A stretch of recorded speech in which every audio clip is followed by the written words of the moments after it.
Hello, everyone. So today I'm talking about something that I don't often address, but perhaps it should be addressed more often when it comes to the state of anxiety, and that is eating disorders. So, are eating disorders the same thing as anxiety?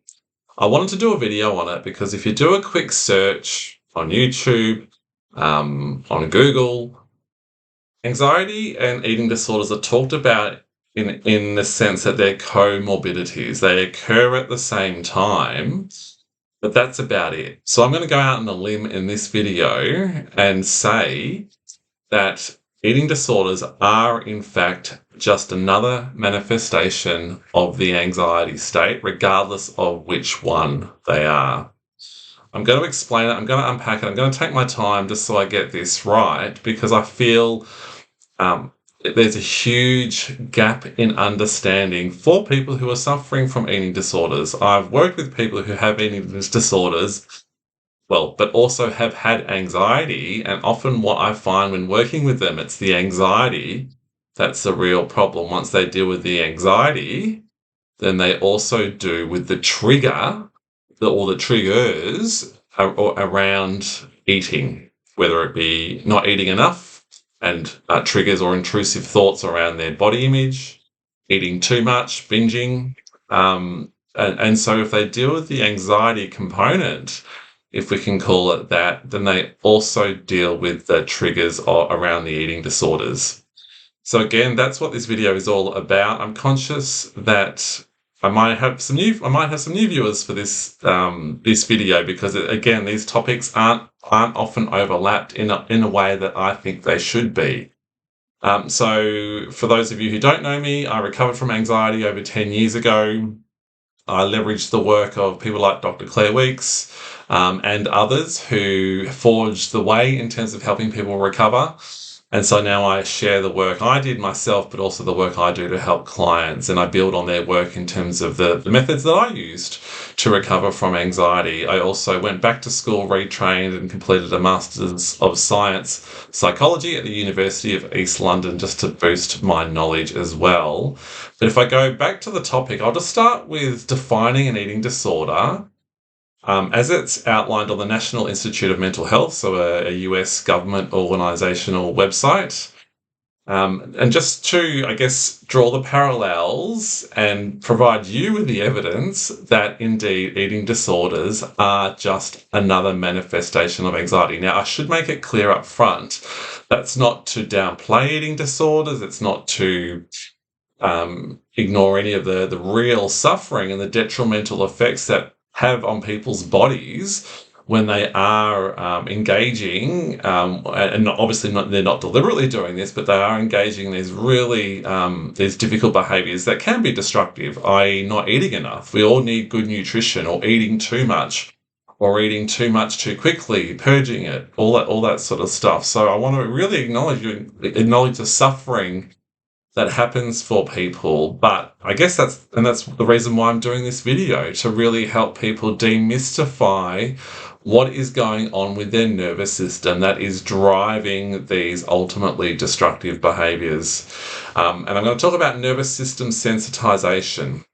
So I say that these disorders are effectively another manifestation of the anxiety state, because everyone, and I'm positioning this, that everyone with who's experienced an eating challenge, an eating disorder, body image issues, whatever it might be, has developed a highly sensitized nervous system, which is exactly the same for anyone who has anxiety, phobias, OCD, obsessions, etc. So if what I say makes sense to you, I've got a whole raft of videos on anxiety, and they all apply to anyone suffering from this. If you're not sure, you don't have to agree with me. It's okay. I'm just putting this out there as an alternative for you to consider. You can try the methods that I recommend for anxiety for the triggers that you have with eating. So keep that in the back of your mind. Again, if you're doing really well, if you have an eating disorder, you've stumbled across my video, keep doing what you're doing. I don't want to interfere with that. If you've got some good habits, methods in place, what I'm talking about should only build on that. I don't want to interfere with what you're doing. But again, if I go back to the definition, from the National Institute of Mental Health, and sorry, I am taking my time on this video because I do want to get it right, but they define eating disorders. I won't read the full definition just because I think it gets really heavy really quickly, but I'll read part of it so you can look it up yourself. But eating disorders are actually serious illnesses that are associated with severe disturbances in people's eating behaviours and associated severe disturbances in people's eating behaviours and related thoughts and emotions. So sorry, the disturbances in their eating behaviours and then the related thoughts and emotions. They also say it involves a preoccupation with food, body weight, and body shape as well. So that kind of makes sense to me. Now, the key words here that signal that this is another manifestation of anxiety, perhaps severe anxiety, is the disturbances with their thoughts and emotions. I also looked at another video which I'll post below so you can get a comparison on the link between anxiety and eating disorders from the National Eating Disorders Association. And this is between a doctor and a clinical psychologist, where they talk about in this video how people feel. They feel like they're overweight or they're too big, and so they then start to reduce the calories they're taking in, or they feel like they can't stop overindulging in food. They need that release, or they then need to purge what they've been eating because of how they feel. Now, if you think about anxiety is exactly the same thing. We just might have different triggers for it. So if you're feeling anxious about something, you're reacting to how you feel. What if something bad happens to me at work tomorrow? What if something bad happens when I go outside? So agoraphobia. And what's happening in these cases is that your nervous system is sensitized. It's on high alert because of cumulative stress that you've experienced over your lifetime, days, weeks, months, and years.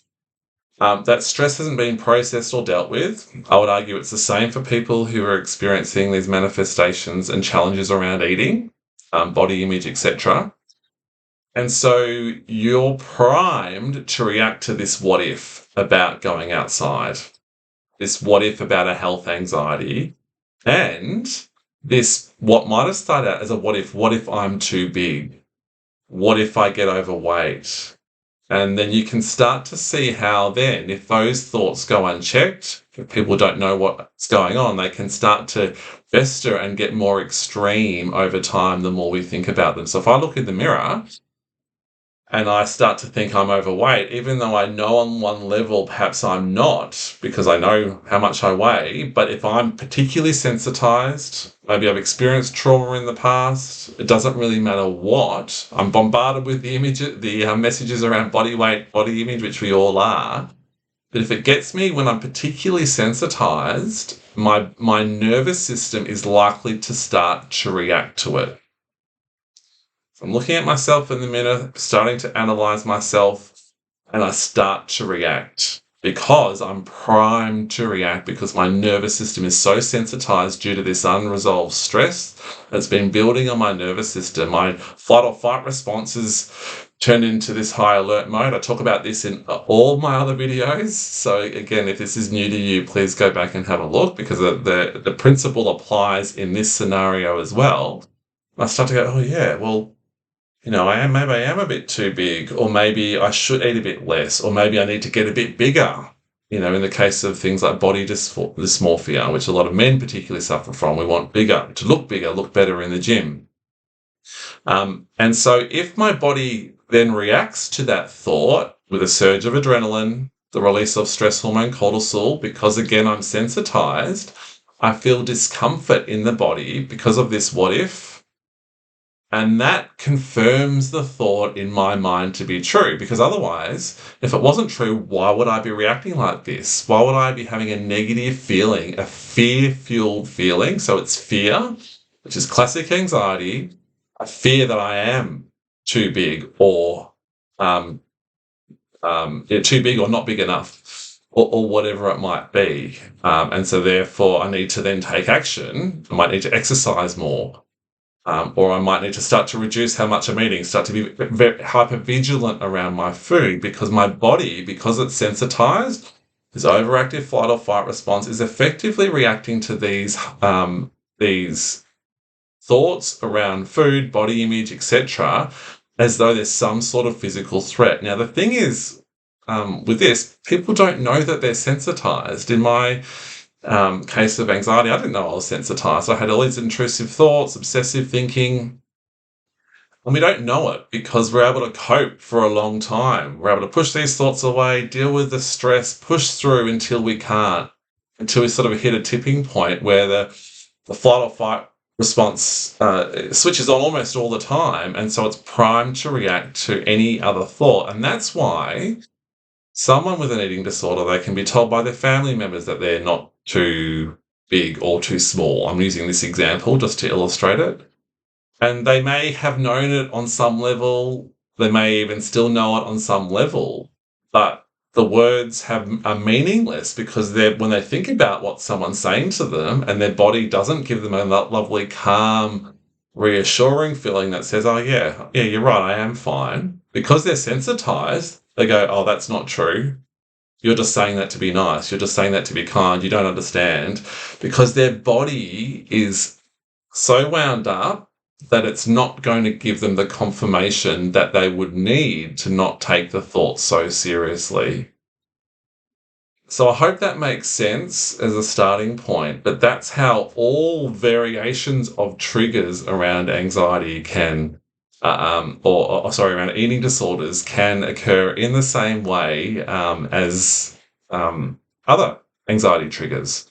Other ones that I talk about in my videos because of sensitization. Now, in all the work that I've looked at, no one talks about sensitization. People do talk about the fact that eating disorders might come on because of perhaps trauma or stress, same as anxiety. People talk about them occurring together and that maybe one person who has anxiety is predisposed to having an eating disorder. But to my mind, anxiety sits at the top due to nervous system sensitization, and we're primed to then react to these eating disorder triggers and body image, food, etc. In a similar way we are to all other manifestations of anxiety, health triggers, fear of dying, fear of flying, work triggers, whatever it might be, it's different for everyone, but it's the same thing. I haven't found any evidence of anything I've looked at that suggests it's not the case. Anxiety is always there. It's talked about as being something separate in the background, but no one really talks about sensitization. So I am convinced, and through the work I've done with clients treating their anxiety or empowering them to treat their own anxiety, the eating disorder generally falls away as well. So I just wanted to put this out there as a starting point. I'm sure I'll do follow-up videos on it.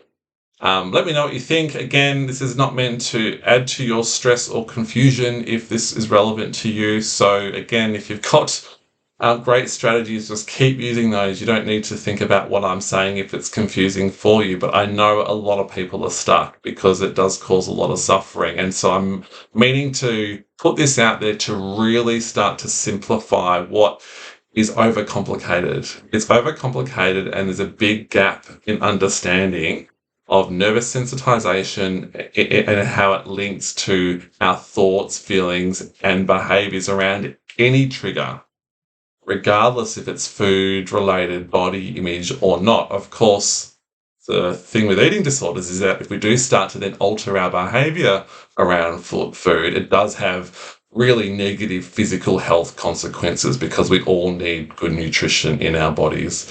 And that's why I think it's been pushed to the side and given special treatment in that sense, because it does cause a lot of huge suffering, but it's notoriously hard to treat. People do recommend CBT, which I talk about in another video, but it's notoriously hard to treat, I think, because again, there's this huge gap in understanding. And if we close the gap in understanding, people can go, so that's why I've been reacting like this to food all the time. That's why that's why everyone's screaming at me that I'm fine, but I haven't been able to feel it. it's a condition of how people feel, this sensitization that won't give them peace around giving them comforting thoughts about how they look or around food. And so that's where the process starts to desensitize the nervous system and use all the tools that I talk about, allowing, going loose, dealing with the thoughts around food, body image, the same way as we would any other intrusive thought.